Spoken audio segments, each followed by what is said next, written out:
Hey, Booger, if Bill can hand you a phone. Milt was not one that was real, graceful with how he talked about people. I was watching some video last night about his near-perfect game. That was the only time in baseball history somebody had pitched a no-hitter and a perfect game the first 26 batters and walked the 27th batter. And that was Bruce Fleming was the umpire, and they had Milt said he was like an idiot or something like that. He said it was really a dumb thing he did there because he could have called it a strike. Nobody would have blinked an eye at it. He was never bashful about giving his opinion, was he? No, we used to go hang out, and we'd go to these places, and Milty he always dressed well. He was like Mr. He had really nice clothes and nice ties, and I had all this scrubby, blue blazer. Like you got on now. Yeah, like I got on now. Milty always he was dressed, and he would walk right in. We'd go into the finer restaurants in Chicago or New York, and he looked like somebody, and said, "Well, my name is Milt Pappas, and we need a table." Says, "Well, we don't have room." Says, "Well, you got to have room." So then we go sit down, and that was Milty. Well, I'll tell you what it was. We played in an old-timers game out in Denver before they had the Denver Baseball Club. A bunch of us couldn't do much, but we were there, and they drew 46,000 people.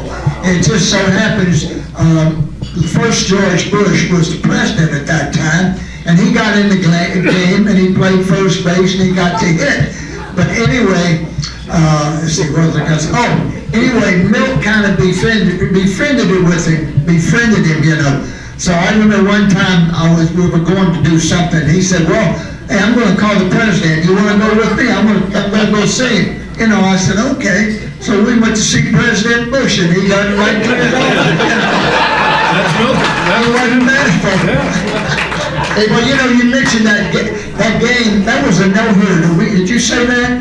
It was a no-hitter we had with Chicago. He was pitching for Chicago.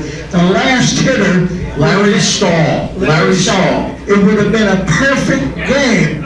And the umpire called was 3-2. Ball 3 and ball 4. And ball 4. And they called them balls, and the guy got a walk. And forever, Milty says, I know he's saying, right now, that was a strike, man. He didn't exactly say it like that. That was 1972. It was in September of 1972. Brooksy, I want to go back just real quick to the first game that Milt Pappas ever won in the big leagues. And I'm looking at the Oriole lineup, and you're the only one here that was in that lineup. Billy Gardner played second base. Al Pilarczyk was in center field. Gene Woodling in right field. Bob Neiman in left. Jim Marshall at first base. Joe Ginsberg at catcher. Then a guy named Brooks Robinson batting eighth, playing third base, and Willie Miranda at short. And in that opposing lineup was a guy named Al Kaline. Okay. And Paul Foytak was the starting pitcher, and he had a game like Ubaldo Jimenez had Sunday. He was taken out after 2/3 of an inning, but the Orioles won that game 4-3 over the Detroit Tigers. What year was that? That was in 1958, May 4th, 1958, Yeah, at Memorial Stadium. I was there. You were there. I probably didn't get a hit. I didn't interrupt that thing. What I want to know is how can you hit ahead of Willie Miranda? August 18th, 1957, two months after he signed with the Orioles, Milt gets, Paul Richards calls him out of the bullpen to pitch in his first major league game against the New York Yankees. So he comes into relief, and the first 4 batters he faced are Eno Slaughter, Hall of Fame, Mickey Mantle, Hall of Fame. Yogi Berra, Hall of Fame, Moose Skowron, Hall of pretty damn good. He gave up a single to Mantle, but got the other 3 guys out. But that's a hell of a way to break in as an 18-year-old. Sure is. Absolutely. Against the Yankees, man. How old was he when he broke in? He was 17 or 18? Well, he was 17 when he signed, Signed. and then Turned 18, okay. You know what was a real treat? Is in '65, I started playing first base a little bit. And, That's after they got rid of Norm Seaburn. well, no, we got Norm Seaburn, we got rid of Gentile. Right. After the '64 season, and I started playing first base. And Milt Pappas pitching to Mickey Mantle, throwing him sliders down and in, and me at first base. I said, come on, man, come on, get the ball out over the plate. Let him hit the ball to center field. I mean, he hit balls by me you couldn't even see.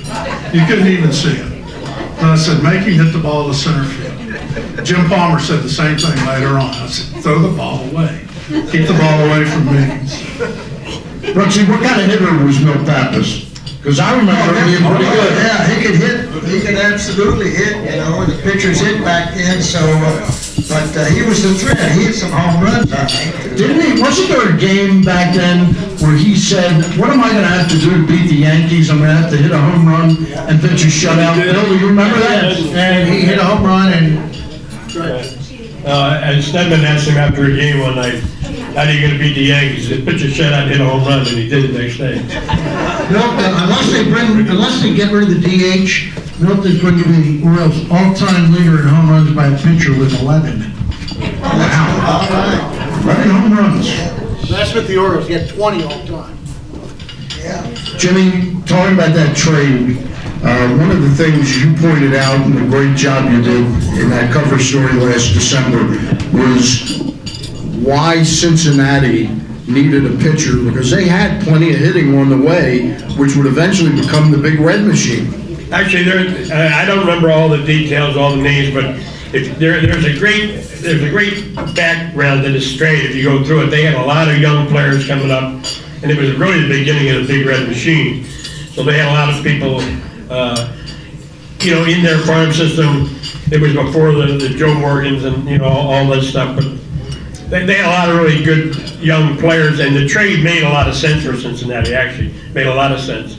They had many players that were younger than Frank, and it was at a period, a lot different than it is today.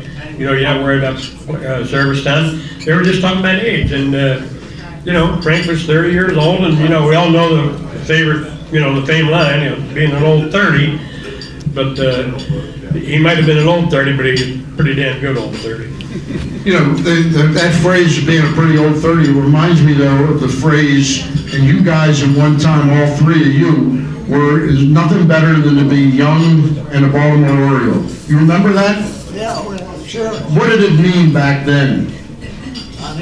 Ronnie? Well, we were just a bunch of young guys. It was an older club when they brought up Brooks and myself and Estrada and Steve Barber came along.